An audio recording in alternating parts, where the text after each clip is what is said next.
जब मैंने अपना पहला वीडियो पोस्ट किया और उसके बाद जो हुआ वो बहुत इंटरेस्टिंग था। बिना किसी से प्रमोशन कराए और बिना किसी एल्गोरिदम डेटा के इसे पहले ही महीने में हजारों व्यूज और 1000 सब्सक्राइबर्स मिले। अब मेरे चैनल पे सिर्फ 5 वीडियोस हैं, जिसमें से आधे से ज्यादा पे 3-3 लाख व्यूज हैं। आपने ऐसे बहुत सारे छोटे छोटे चैनल देखे होंगे जो बहुत तेजी से आगे बढ़े हैं और उनमें से एक मैं भी हूँ। और यह भाग्य नहीं है, ये एक स्ट्रैटेजी है जो भले ही बोरिंग है लेकिन बड़ा काम करती है और इसे कोई भी सीख सकता है। और मैं आपको इसे सिखाने वाला हूँ कि आप इसे इस्तेमाल करके उन सभी से आगे निकल जाओ जो आपको पीछे करने में कोई कसर नहीं छोड़ते। आप उन सबको पछाड़ते हुए उस पहाड़ को पार कर जाओगे जो न जाने कितने लोगों के सपनों को कुचल चुका है। और जब आप इसे पार कर जाते हैं तो YouTube खुद आपसे दोस्ती का हाथ बढ़ाएगा। और जब आपको YouTube के साथ दोस्ती मंजूर होगी तो YouTube आपको एक प्यारा सा ईमेल भेजेगा,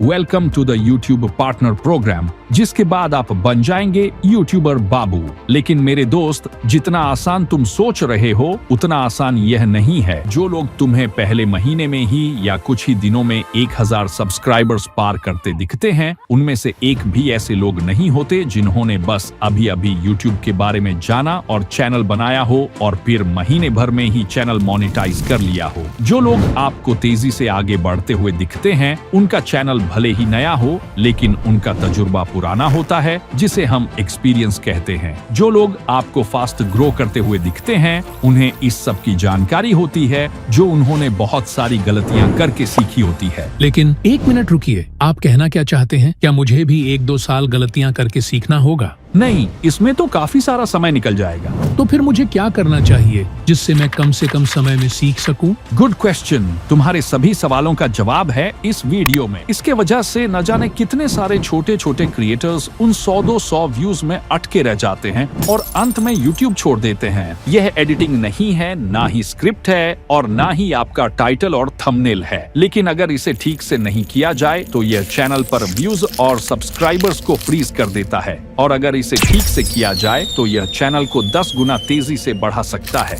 इसे आइडिया फार्मिंग कहते हैं और यह YouTube पर सबसे शक्तिशाली चीज है। अब समझते हैं आइडिया फार्मिंग कैसे किया जाता है। आप डेली 1 से 2 घंटे अपने YouTube होम पेज और अपने कॉम्पिटिटर्स के चैनल पर स्क्रॉल करेंगे और जितना हो सके उतने आइडियाज लिखते चलिए। कम से कम 100 आइडियाज को लिखें और अब इन आइडियाज पर जितना हो सके उतनी रिसर्च कीजिए, क्योंकि YouTube आइडियाज का ही बिजनेस है। जो जितना इस पर पकड़ बनाता जाता है वो उतना ही ब्लो अप करता जाता है। इसीलिए मैं कितनी बार कह चुका हूँ कि YouTube पर सबसे पावरफुल चीज अगर कोई है तो वो वीडियो आइडिया ही है। क्योंकि देखो, वीडियो आइडिया से ही आपका टाइटल और थंबनेल बनता है और टाइटल और थंबनेल ही YouTube होम पेज पर दिखाई देगा, आपके वीडियो का कंटेंट नहीं। वीडियो आइडिया ही आपका टाइटल और थंबनेल डिसाइड करता है। अगर आपका वीडियो आइडिया खराब है तो आपका टाइटल और थंबनेल अपने आप खराब हो जाएगा। चाहे आप थंबनेल को कितना भी आई कैची बना लो, कोई उस पर क्लिक नहीं करेगा, क्योंकि आपके जैसे थंबनेल्स उसे कई सारे दिख रहे होते हैं। वह क्लिक उसी पर करेगा जिसकी उसे जरूरत है। चलो मैं आपको इसे प्रूव करता हूँ। आपने YouTube खोला तो आपके सामने कितने सारे थंबनेल्स दिखे होंगे, लेकिन आपने इन्हें इग्नोर करते हुए इस थंबनेल पर क्लिक किया। तो आप मुझे बताइए, क्या यह थंबनेल उन सभी थंबनेल्स से बेहतर था? बिल्कुल भी नहीं। तो फिर आपने क्लिक क्यों किया? इसका आंसर है इस थंबनेल की वजह से नहीं, बल्कि इस वीडियो का आइडिया आपको पसंद आया, तभी आपने इस वीडियो पर क्लिक किया। और आप उसी वीडियो पर क्लिक करते हैं जिसका आइडिया आपको पसंद आता है, ना कि सिर्फ उस पर जिसका थंबनेल अच्छा होता है। मैं यह बिल्कुल नहीं कह रहा हूँ कि आप थंबनेल पर ध्यान ही मत दो। मेरा कहने का मतलब यह है कि आपके अट्रैक्टिव थंबनेल का इम्पैक्टफुल रिजल्ट तभी दिखेगा जब आपका आइडिया अच्छा होता है। इसलिए वीडियो आइडिया पर जमकर रिसर्च कीजिए, चाहे जितना भी टाइम लगे। वीडियो आइडिया एक ऐसी चीज है जिस पर हर सफल यूट्यूबर ध्यान देता है, क्योंकि एक अच्छा आइडिया ही व्यूज लाएगा। और एक टेक्निक है जिससे आप उस आइडिया को फाइंड कर सकते हैं जो छोटे क्रिएटर्स अपने चैनल को बढ़ाने के लिए करते हैं। और यह इतना इजी है कि आप इसे कॉपी कर सकते हैं। इसे क्रिएटिव स्पार्क टेक्निक कहते हैं। आपको YouTube पर जितने भी टाइटल और थंबनेल दिखाई देते हैं, उनमें से कई टाइटल और थंबनेल क्रिएटिव स्पार्क टेक्निक से क्रिएट किए जाते हैं और क्रिएटिव स्पार्क टेक्निक का यूज करना बहुत आसान है। अगर मैं इसे सिंपल भाषा में समझाऊं तो इसका मतलब होता है दूसरों के आइडियाज से इंस्पिरेशन लेना बिना किसी कॉपीराइट के टेंशन के। इस टेक्निक से क्रिएटर्स नए आइडियाज को अपने तरीके से बदलते हैं। आप दूसरों से सीखेंगे और उसे अपने स्टाइल में बदल देंगे। जैसे मैं अपने चैनल का एग्जाम्पल देता हूँ। देखो, इस वीडियो का आइडिया मैंने इस वीडियो से लिया था जिसमें 100 डेली यूज इंग्लिश सेंटेंसेस थे।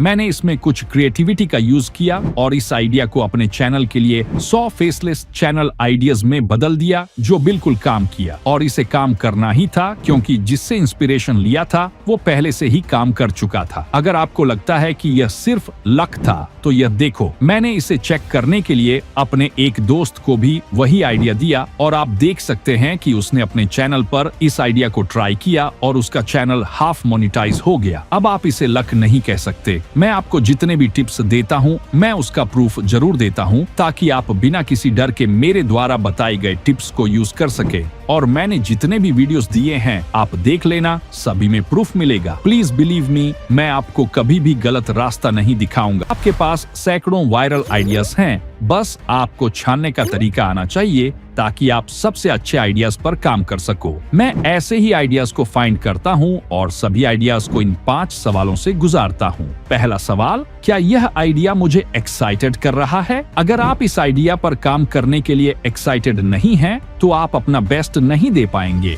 और यह कैमरे पर साफ दिख जाएगा कि आपने वीडियो कितना दिल से क्रिएट किया है। दूसरा सवाल, क्या यह संभव है? कभी कभी हम ऐसे पागलपन भरे आइडियाज के साथ आते हैं, जैसे मैं चांद पर गया। हाँ, यह एक कमाल का आइडिया है जो वीडियो अपलोड करते ही मिलियंस ऑफ व्यूज ला सकता है, लेकिन यह संभव नहीं है। जैसे कि कल को अगर हम आपके सामने ऐसा वीडियो अपलोड करें कि इस ट्रिक से एक दिन में 1 करोड़ सब्सक्राइबर्स हो जाएगा 100% गारंटी के साथ, यह एक पागलपन आइडिया है जिस पर आप क्लिक तो कर देंगे लेकिन कमेंट्स में भर भर के आशीर्वाद भी देंगे।